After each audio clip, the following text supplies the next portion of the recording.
Sir, Hindi nasa pre-trial order.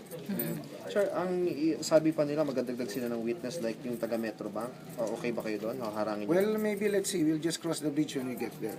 Hindi pa naman natin alam kung ano talagang testifyan niya. Sir, pero pag ganyan ba? May hearing pa ako. Baka next year pa, sir. Ha? Baka next year pa matapos. Hindi ko masabi talaga. Siyempre, kung magtatagal, siyempre ayaw din naman namin masyadong magtagal. But of course, we would not want to sacrifice the quality of the evidence we're going to present in exchange for haste.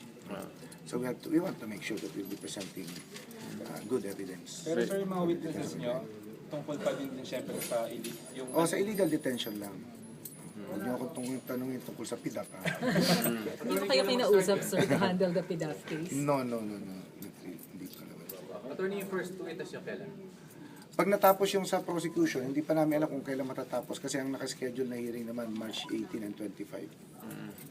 I do not know if after that the prosecution will ask for additional dates or matapos namin ang 25. Attorney, yung karamihan ng witnesses yung mga pare galing din sa retreat house.